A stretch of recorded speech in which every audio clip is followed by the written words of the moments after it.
So if you guys are ready, let's get cooking. The first recipe is our scrambled egg cups. Now for this recipe you need 1 cup of cheese, 12 eggs or a dozen eggs, and 1 cup of ham. Now I didn't have ham, so I had to use sausage, which works out just fine. It's all pre-cooked, ready to go. And then a little bit of salt and pepper to taste. Now you're going to crack all 12 eggs into the bowl, whisk them all together. Then you're going to add a little bit of salt and a little bit of pepper on top, and then go ahead and add your ham or your sausage, mix it up a little bit, and you're ready to go. Now I'm using a 1/4 measuring cup to just dump it right into a mini muffin pan. Next, go ahead and just sprinkle your favorite cheese on top. Preheat your oven to 350 degrees. Put the muffin tin right into it. You're going to cook this for about 20 minutes. When it's all done, they'll be a little bit poofy, which I like that word, poofy. Then you can just pull them out and cut them up, and they are ready to go for breakfast. So here's what you need. You need 2 tablespoons of normal yogurt. Then I like to add sweetened condensed milk, so I'm adding 14 ounces of sweetened condensed milk. You don't have to add this. You can just do yogurt and milk if you want, but it gives it a little more flavor. Then we're using Fairlife whole extra filtered milk. The extra filtered is very important, and this is a 1/2 gallon. Then you need an Instant Pot that has a yogurt function. And that's it. That's all you need for this recipe. So first I'm going to pour a little bit of milk in, maybe about a 1/2 cup of milk, and then I'm going to put my sweetened condensed milk right on top of it. Now you want to get a whisk and you want to mix this in really well. It's really thick, so the better you whisk, the better it will be. So once it's all mixed in, it's time to add the rest of your milk. So go ahead and just pour it all in. Next, you're going to add 2 tablespoons of just normal yogurt. It's the plain kind. It's not vanilla. It's no flavors, just the plain yogurt. And 2 tablespoons. All right, those are all your ingredients. Now it's just time to whisk it all together. Now you want to make sure you get the yogurt chunks because you don't want big chunks in your yogurt while it cooks. You want it completely smooth. Now, you can put your Instant Pot lid on it, take the sealing lid off, or I just put a plate on top of my Instant Pot. So now you're going to push the yogurt button. You want to make sure that when you push the yogurt button, you want normal. You don't want less, you don't want more, you just want normal pressure. You want this to cook for the 8 hours. So if the 8 hours shows up on your Instant Pot, you are correct. Then it will actually start counting up instead of counting down when using the yogurt function. Now when it's all done, it will say yogurt. That means it's time to take your plate or lid off and see how it is. Now this is still really hot, but I just want to show you the texture of it. This is thick and creamy and perfect. So I'm going to put a paper towel on top and then just any type of lid or saran wrap or anything like that so it can store in your fridge. Now I stored mine overnight, and in the morning I woke up, I actually had to flip my lid so it would fit in the fridge, but took off my paper towel so it can get all of the moisture, and it is perfectly cold, delicious yogurt. Now right now this yogurt is really, really thick, but the more that you play with it and stir it around, it will break up the proteins and it will be able to be a lot more smooth. Today I'm just serving mine with a little bit of granola and a few blueberries on top. I like to use the fresh blueberries, but if I run out, then I like to use frozen. Our next 3 ingredient main dish is Dr. Pepper pulled pork. You need 12 ounces of Dr. Pepper, a jar of your favorite barbecue sauce, and a 3-pound pork roast. And just a little salt and pepper to taste.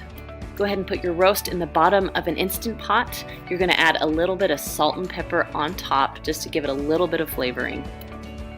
Then on top of that, you're going to add 12 ounces of Dr. Pepper. I'm kind of just eyeballing it because you don't have to get it exact. You just need somewhere around a can or 12 ounces.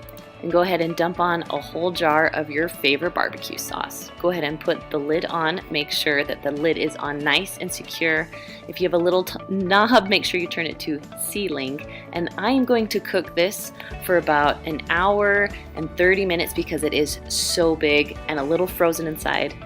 Yes, we want to make sure it's cooked. When it's all done cooking, you can release the pressure and go ahead and take the lid off. Now you can serve this on buns or even on top of salad. However you like to serve it, it's gonna taste amazing. Now the side dish for this one is our 3-ingredient avocado salad. I love this because you just need 2 avocados, a little bit of little tomatoes, and then a jar of artichokes. Go ahead and chop up your tomatoes. I like to make them into small bite-sized pieces. And go ahead and dump those into your serving bowl. Next, we're gonna cut up the avocados. I also like to cut these into small bite-sized pieces because you don't want a huge bite of avocado and nothing else. Next, we're gonna chop up some artichokes, depending on how many you like. This is a large jar of artichokes. I'm cutting up about half of them. Now for a little bit more flavor, I like to add a little bit of the liquid that artichokes were sitting in and then just mix it up. This recipe is my go-to side dish. The next recipe I'm making is Instant Pot ribs. Now don't be intimidated by these, they really are so easy. So first I'm gonna add a lot of salt on top of my ribs and then a little bit of pepper. Next you're gonna grab some apple juice and pour about 1 cup to 1.5 cups into your pot. Now this is your liquid, so you'll be able to get the pressure. Now my Instant Pot is a 6-quart and the ribs I'm using are beef ribs, so they're actually a lot bigger. But if you're using pork ribs, you can put them in your Instant Pot just like this in any size of Instant Pot. But because my ribs are so big, they don't fit that way, so I'm going to show you how I put them in. So first you're just going to cut them right down the middle. Try not to cut the bone and try and make the meat as even on both sides if you can. As soon as you're done cutting them, you're going to put them inside the Instant Pot, one on top of the other. Then put on your lid, make sure you seal it tight, and always make sure it's on sealing so it'll work. Then you're going to press your meat stew button and go all the way down to 25. Now I let this recipe do a slow release, meaning I let it release on its own. So now I'm just going to check, yep, there's no pressure, so I'm going to open it up. And the smell of these things are amazing. So I'm going to take some tongs, pull them out, and put them on a lined cookie sheet. I lined it with foil, so my cleanup is going to be a breeze. Before your Instant Pot is done cooking, go ahead and preheat your oven to broil. So it'll be about 550 degrees or broil. Now before we broil these, we're gonna spread some barbecue sauce on them so they'll be caramelized, I guess, in barbecue sauce. So I just did a few squirts of barbecue sauce.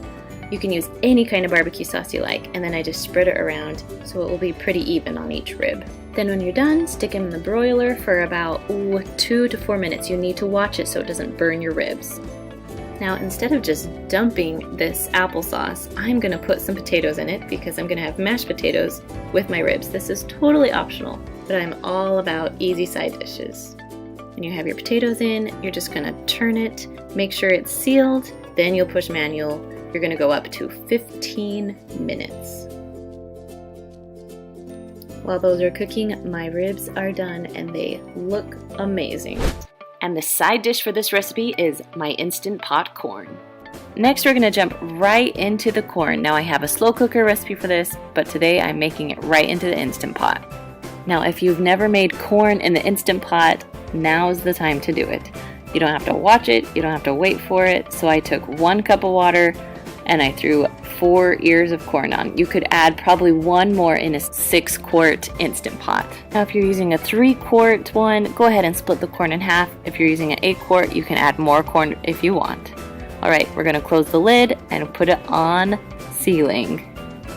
And now for my favorite part, because it really doesn't take a lot of time, I'm going to push manual and go all the way down to 5 minutes. Now once it's done, I do a quick release so I can eat my corn faster. But if you do need to wait a little bit, it is fine just to sit in the Instant Pot until dinner is ready.